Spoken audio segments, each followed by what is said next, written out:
আসসালামু আলাইকুম ওয়া রাহমাতুল্লাহি তাআলা ওয়া বারাকাতুহু। আলহামদুলিল্লাহ হামদাশ শাকিরিন ওয়া নু'মিনু বিল মুকিনিন ওয়া নুকিররু বিল ওয়াহদানিয়াতি ইকরারাস সাদিকিন।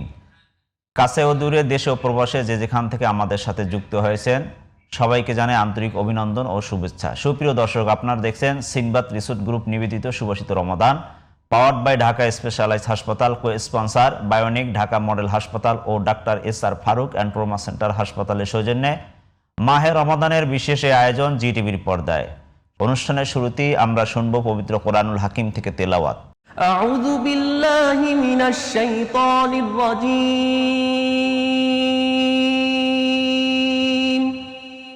বিসমিল্লাহির রহমানির রহিম। ওয়ালাকাদ আতাইনা رشده من قبل وكنا به عالمين إذ قال لأبيه وقومه ما هذه التماثيل التي أنتم لها عاكفون قالوا وجدنا آباءنا لها عابدين قال لقد كنتم أنتم وآباؤكم في ضلال مبين قال بل ربكم رب السماوات والأرض الذي فطرهن وأنا على ذلكم من الشاهدين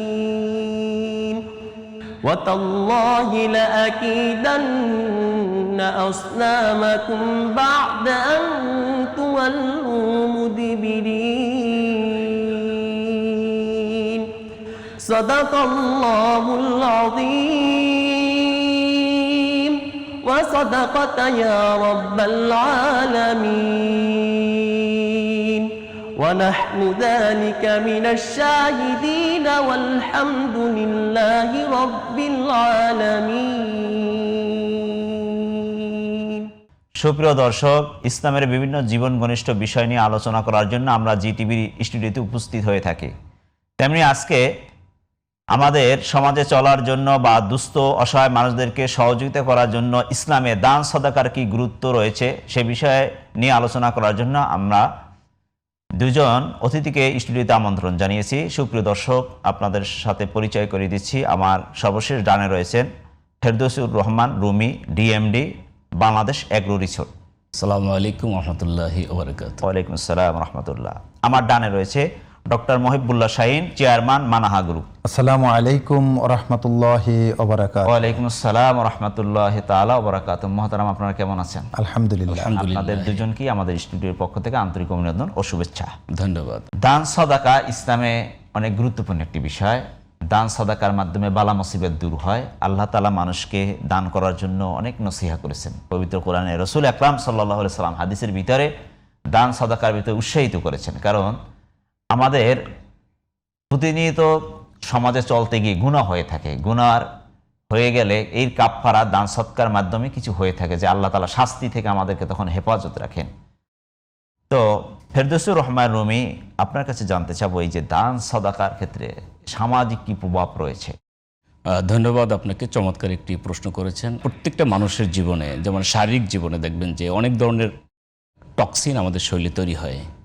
আসলে এই টক্সিন দূর করার জন্য আমাদের প্রচলিত চিকিৎসায় অনেক ধরনের বাজারের ঔষধ বা কেমিক্যাল অনেক কিছু পাওয়া যায়, কিন্তু মানুষের আরেকটা শারীরিক একটা স্পিরিচুয়াল একটা হেলথ রয়েছে। এই স্পিরিচুয়াল হেলথটা ডেভেলপমেন্টের পিছনে দান সদকাটা অত্যন্ত গুরুত্বপূর্ণ। দেখবেন একটা মানুষকে নিজের ভিতর একটা শারীরিক মানসিক একটা শক্তি ডেভেলপমেন্টের জন্য দান সদকা যখন আমরা করে থাকি তখন একটা মনের ভিতরে একটা অন্যরকম একটা ফিলিংস তৈরি হয়। এটা প্রত্যেকটি মানুষেরই দেখবেন ভালো যখনই কোনো কাজ করা হয়, ইবাদত করা হয়, দেখবেন মনটাকে ফ্রেশ লাগে। এবং দেখবেন যে মানুষগুলো ইবাদত করে, ধার্মিক, দেখবেন এই মানুষগুলো মুখে সবসময় হাসি থাকে। সামাজিক বিজ্ঞান এটা চমৎকার কথা বলেছে, যদি আপনি সামাজিকভাবে ভালো থাকতে চান তাহলে আপনাকে ধার্মিক হতে হবে। এই ধার্মিকতার অন্যতম একটি ইবাদত আমাদের মুসলমানদের জন্য সেটা দান সাদাকা। এবং এই দান সাদাকার ভিতরে যে কাজটা হয় সেটা হলো আমাদের সমাজের ভারসাম্য এবং বৈষম্য দূর হয়। আমরা সমাজকে ভারসাম্য এবং বৈষম্য দূর করার জন্য সাদাকাটা অত্যন্ত গুরুত্বপূর্ণ এবং একটি ভ্রাতৃত্বপূর্ণ হৃদ্যতাপূর্ণ একটা সমাজ তৈরি হয়। দেখবেন যে ব্যক্তি এই সাদাকার উপর নির্ভরশীল এবং যিনি দেয়, প্রত্যেকটি মানুষের সাথে একটা সম্পর্ক তৈরি হয়, যে সম্পর্কের আলোকে ওই সমাজটা এত সুন্দর হয় যেটা রাসূলুল্লাহ সাল্লাল্লাহু আলাইহি ওয়াসাল্লামের জীবনে এবং তার পারিবারিক জীবনে, সামাজিক জীবনে, সাহাবীদের জীবনে এইটা ছিল। সুতরাং আমরা যদি মনে করি যে এই সাদাকাটার ব্যাপারে সমাজকে আমরা একত্রিত করে, সমাজে যারা সাদাকা দেওয়ার জন্য যারা উপযুক্ত রয়েছে, উপযোগী রয়েছে, এই মানুষগুলো যদি সমাজের যারা গরিব রয়েছে বা যারা এই সাদাকা নেওয়ার জন্য উপযোগী আছে তাদেরকে যদি আমরা এটা দিয়ে থাকি, এবং এই দেয়ার ক্ষেত্রে অনেকগুলো রুল আছে, রেগুলেশন আছে, এটা আমাদের সমাজ আমরা মানি না। এই দেয়ার ক্ষেত্রে যদি আমরা এটা মনে করি যে যাদেরকে আমরা সাদাকা দিব সেজন্য পরবর্তী বছর আর সাদাকা নেওয়ার প্রয়োজন না হয়, সেজন্য এস্টাবলিশড হয়ে যায়, এবং ওই এস্টাবলিশড হিসাব করে যখন এস্টাবলিশমেন্টের জন্য কাজ করা হবে তখন সমাজে একটা পর্যায়ে 5 থেকে 10 বছর পরে এই ভিক্ষা নেওয়ার মতো, সাদাকা নেওয়ার মতো আর কোনো উপযোগী মানুষ পাওয়া যাবে না। সুতরাং অত্যন্ত গুরুত্বপূর্ণ এই সাদাকাটার ব্যাপারে সমাজকে ডেভেলপমেন্টের জন্য। ডক্টর মাহবুবুল্লাহ শাহীন মহতারাম, আপনার কাছে জানতে চাব দান সাদাকার উত্তম প্রক্রিয়াটা কি আসলে? পবিত্র মাহে রমজান মাস আমাদের প্রশিক্ষণের মাস, শিক্ষার মাস, রহমত, নাজাত, মাগফিরাতের মাস। এই রমজান আমাদেরকে অনেক শিক্ষা দেয়। জি, এই রমজান আমাদের ব্যক্তি জীবন, সামাজিক জীবন, অর্থনৈতিক জীবন, রাষ্ট্রীয় জীবন তথা গোটা জীবনের টোটাল প্রশিক্ষণেরই কিন্তু একটা অংশ হচ্ছে এই রমজান মাস। আপনি যে বিষয়টি নিয়ে এসেছেন যে দান এবং সাদাকার ক্ষেত্রে উত্তম প্রক্রিয়া, আসলে দান এবং সাদাকা এটা মানুষের শারীরিক যে একটা সুস্থতা, মানসিক সুস্থতা, সমাজের উন্নয়ন সব কিছুর সাথেই কিন্তু এটা সম্পৃক্ত। এই দান সাদাকাটা যদি একটা উত্তম প্রক্রিয়ায় আমরা সুষম বন্টন করতে পারি, উত্তম প্রক্রিয়ায় আমরা এটাকে প্রদান করতে পারি, তাহলে সমাজের মধ্যে বৈষম্য দূর হবে, সমাজের মধ্যে একটি সুন্দর সম্প্রীতির সমাজ গঠন হবে, সমাজ থেকে সব ধরনের দূরত্ব দূর হবে। যদি ঠিক এর উল্টোটা আমরা করি, যে এটাকে যদি সঠিক প্রক্রিয়া না হয়, তাহলে সমাজের মধ্যে বিশৃঙ্খল পরিস্থিতি তৈরি হবে। যেমনিভাবে জাকাতটাকে রাষ্ট্রীয়ভাবে উত্তোলন করে রাষ্ট্রীয়ভাবে বিতরণ করার বিষয়ে বলা হয়েছে, ঠিক সাদাকার ক্ষেত্রেও এভাবে একটি পদ্ধতি থাকা উচিত। যে দেখা গেল আমরা কি করি, একজন মানুষকেই সাদাকা দিয়ে গেলাম, জাকাত দিয়ে গেলাম, আমি দিয়েছি, আমার দাদা দিয়েছে, আমার বাবা দিয়েছে, মানে প্রতি বছর ওই একই ব্যক্তিকেই আমরা দিয়ে যাচ্ছি, তার জীবনমানের কোনো উন্নয়ন হচ্ছে না। উনি ওই সারা বছর অপেক্ষাই থাকে যে আমি এই দান সাদাকার উপরেই আমার জীবনকে পরিচালিত করব। অনেক সময় দেখবেন যে আমাদের এই ঢাকায়, বিশেষ করে শহরগুলোতে কি হয়, সংঘবদ্ধভাবে ভিক্ষুকরা ভিক্ষা করার জন্য যায়। তখন কিন্তু মানুষ একটু নেগেটিভ একটা বিরক্ত হয়ে যায়, কাউকেই দেয় না। জি, এটা কিন্তু এক ধরনের একটা সিন্ডিকেট হওয়ার কথা কি ছিল, যে এই এলাকায় কতজন গরিব মানুষ রয়েছে তার একটা তালিকা থাকবে, এই এলাকার যারা দায়িত্বশীল রয়েছেন, গভর্নমেন্টের পক্ষ থেকে প্রতিনিধি যারা রয়েছেন, তারা জাকাত, দান, সাদাকাকে তারা কালেক্ট করবেন, করে তাদের মধ্যে সমহারে বন্টন করবেন। কিন্তু ওইটা না হওয়ার কারণেই কিন্তু আজকে তারা এই সংঘবদ্ধ চক্র মানুষকে প্রতারিত করছে। যে গরিব সে দিন দিন গরিব হচ্ছে, যে ধনী সে আস্তে আস্তে ধনী হচ্ছে। এই যে বৈষম্যহীন সমাজ ব্যবস্থা, এই বৈষম্যহীন সমাজ ব্যবস্থাকে যদি আপনি একটি সুন্দর সমাজে পরিণত করতে চান, সুন্দর সমাজকে গঠন করতে চান, তাহলে অবশ্যই আপনাকে এই জাকাত, সাদাকা, দান এইটা প্রদানের ক্ষেত্রে একটা সুন্দর পদ্ধতি মেনটেন করতে হবে। আমাদের যদি বিষয়টা এমন হয় যে দেখবেন রমজান আসলেই মানুষের এই মার্কেটগুলোতে জাকাতের লুঙ্গি পাওয়া যায়, জাকাতের শাড়ি পাওয়া যায়, মানে আমরা ধরেই নিয়েছি যে জাকাত খুবই জঘন্য একটা কিছু, এটা খুব নিম্নমানের কিছু কাপড় চোপড় দিয়ে এটা পরে দিয়ে। দেখেন ইসলামের অন্যতম একটা ভিত্তি হচ্ছে জাকাত। নামাজের পরেই জাকাতের কথা বলা হয়েছে। নামাজ আপনার আমার ব্যক্তিকে উন্নয়ন ঘটাবে, বাট জাকাত একটা সমাজকে পরিবর্তন করবে, একটা সমাজের উন্নয়ন ঘটাবে। মহতারাম, চমৎকার কথা বলেছেন যে জাকাত ব্যক্তিক অর্থব্যবস্থার মাধ্যমে সমাজের সুদ ভিত্তিক অর্থব্যবস্থা বিদায় নেবে এবং সমাজের উন্নয়ন ঘটাবে, মানুষের যারা গরিব আছে তাদের ভাগ্যের উন্নয়ন ঘটাবে। আচ্ছা, দান সাদাকার মাধ্যমে আমাদের সমাজের ভাগ্য উন্নয়ন, মানুষের ভাগ্যের উন্নয়ন কিভাবে সম্ভব, এর পরিচয় বা প্রক্রিয়াটা কি হতে পারে? ধন্যবাদ, অনেক চমৎকার একটি বিষয় আলোচনা করেছেন। আসলে আমাদের সমাজে দান সদকা দেয়া হচ্ছে, কিন্তু এই মান উন্নয়ন, ভাগ্য পরিবর্তনটা দেখা যাচ্ছে না। কারণ হলো আমরা কোরআন এবং হাদিস, আল্লাহ রাসূল তার সাহাবীদের যে পদ্ধতি, সেই পদ্ধতিটাকে অনুসরণ করছি না দান সদকা দেওয়ার ক্ষেত্রে। আমরা যেটা মনে করি সেটা হলো আমাদের দেশে যে বিভিন্ন চেয়ারম্যান, মেম্বার বা উপজেলা চেয়ারম্যান, রাষ্ট্রীয় যে দায়িত্বশীল যারা থাকেন, এই দায়িত্বশীলরা যদি লিস্ট করেন যে এবছর আমাদের সমাজে কোন মানুষগুলো এই জাকাত এবং সাদকা পাওয়ার উপযোগী, তাদেরকে সিলেকশন যদি করা হয় এবং করার পরে কারা দেয়ার উপযোগী, জি, সেটাকে যদি সিলেকশন করা হয়, এই সিলেকশনের আওতাভুক্ত হয়ে তখন অর্থটাকে একত্রীভূত করে যে যে ব্যাপারে এক্সপার্ট, একটা লোক সে কৃষিজীবী করে, একটা লোক সে দোকানদার, বা একটা লোক সে কোন কাজে এক্সপার্ট, এই এক্সপার্টনেসটাকে বাছাই করে তাকে ওই ধরনের কর্মসংস্থানের ব্যবস্থা করলেই সেই ব্যক্তিটা, আমি মনে করি, সে অনেক বেশি ডেভেলপ হয় এবং তার কখনো আর জাকাতের উপর নির্ভর থাকতে হয় না বা ভিক্ষাবৃত্তির উপর নির্ভর থাকতে হয় না। কারণ জাকাতটা এমন একটি বিষয়, আল্লাহ সুবহানাহু ওয়া তাআলা বলেছেন সূরা বাকারার ভিতরে 254, 285, 284 নম্বর আয়াতে যে এই অর্থটা তোমার না, আমি তোমাকে যা দিয়েছি সেখান থেকেই তুমি এই দিবা। কথাটা কিন্তু আল্লাহ সুবহানাহু ওয়া তাআলা কত চমৎকার একটা কথা বলেছে যে এটা তোমার অর্থ না, আমি তোমাকে যা দিয়েছি সেখান থেকেই তুমি তাদেরকে দিবা। এবং যারা নিবে এটা তারা ভিক্ষাবৃত্তি চিন্তা করলে হবে না, এটা তাদের পাওয়ার যোগ্যতা রাখে এবং পাওয়ার তারা তাদের অধিকার, এবং আমাদের এটা দেওয়াটা দায়িত্ব। জি, এটা যদি আমরা মেনটেন করতে পারি এবং এই মেনটেন দেওয়ার ক্ষেত্রে যদি আমাদের প্রেশার ক্রিয়েট করা হয় রাষ্ট্রীয়ভাবে, সামাজিকভাবে, দেন আস্তে আস্তে প্রেশার ক্রিয়েট করতে করতে মানুষ অভ্যস্ত হয়ে যাবে, আর এই অভ্যস্তটাই একটা পর্যায়ে সমাজের অনেক বেশি ইফেক্ট হবে এবং সমাজটা পরিবর্তন হবে। মাশাআল্লাহ, চমৎকার আলোচনা করেছেন।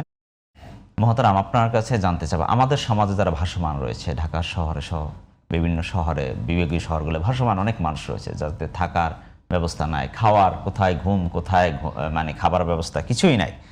এই অবহেলিত, অসহায়, বঞ্চিত মানুষের স্থায়ী কিছু করার জন্য কি কি পদক্ষেপ নেওয়া উচিত বা কি কি করা দরকার? আসলে আমাদের দেশে এখন একটা বড় সমস্যাই হচ্ছে যে ভাসমান মানুষগুলো, পথশিশু, বিভিন্ন স্লাম এরিয়াগুলো, দেখবেন যত ধরনের অপকর্মগুলো হয়, বিভিন্ন ধরনের ড্রাগ, ছিনতাই, চাঁদাবাজি, রাহাজানি, হয়রানি, সবগুলোর একটা পাওয়ার হাউস বলা চলে এই ধরনের ভাসমান জায়গাগুলো থেকে আসে।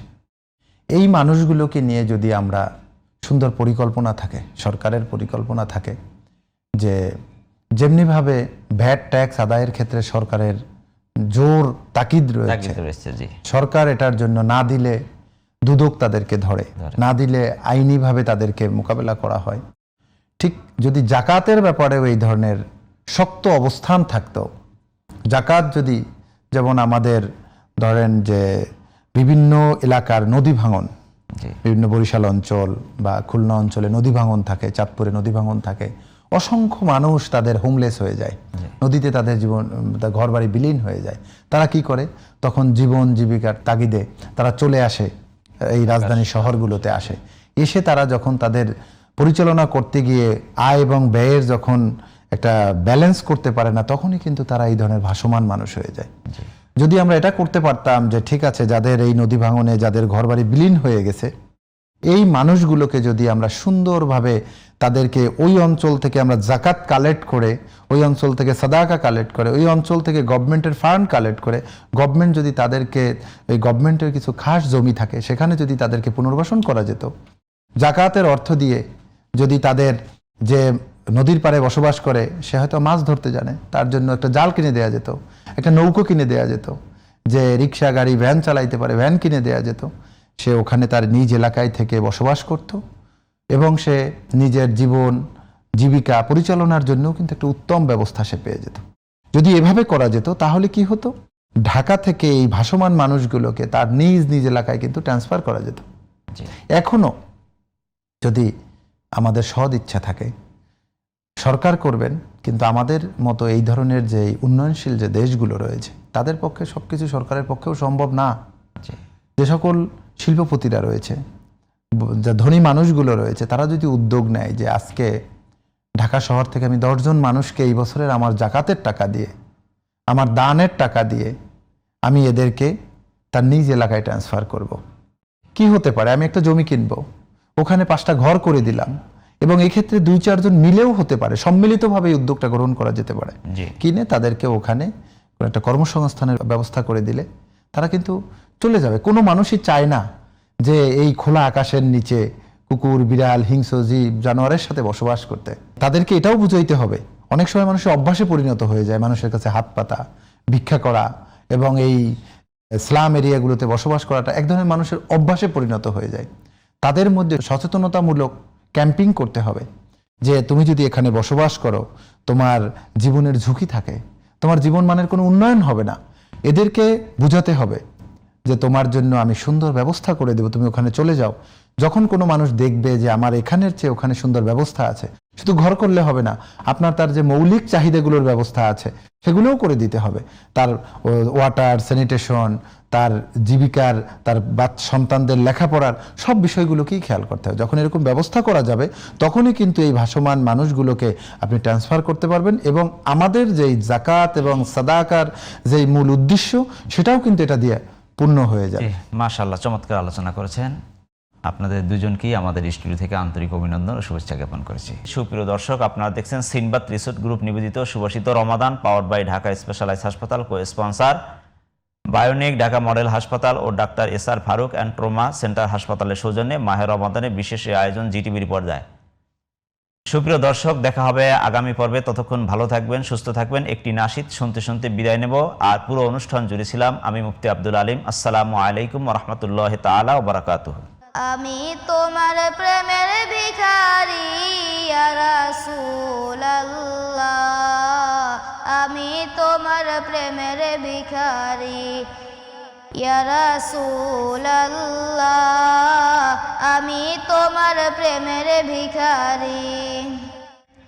তোমার প্রেমে গো রাসূল নাই যে তুলনা, নাই যে তুলনা গো রাসূল নাই যে তুলনা। তোমার প্রেমে জিন্দা হইল উস্তনে হান্নানা ইয়া রাসূলুল্লাহ, তোমার প্রেমে জিন্দা হইল উস্তনে হান্নানা ইয়া রাসূলুল্লাহ, আমি তোমার প্রেমের ভিখারি, আমি তোমার প্রেমের ভিখারি ইয়া রাসূলুল্লাহ, আমি তোমার প্রেমের ভিখারি। তোমার প্রেমেতে আমার কলিজায় আন্দার, কলিজায় আঙ্গার গো রাসূল, কলিজায় আন্দার। দেখা দিয়ে শান্ত করো সাকিয়ে কাউসার ইয়া রাসূলুল্লাহ, দেখা দিয়ে শান্ত করো সাকিয়ে কাউসার ইয়া রাসূলুল্লাহ, আমি তোমার প্রেমের ভিখারি ইয়া হাবিবাল্লাহ ইয়া রাসূলুল্লাহ, আমি তোমার প্রেমের ভিখারি।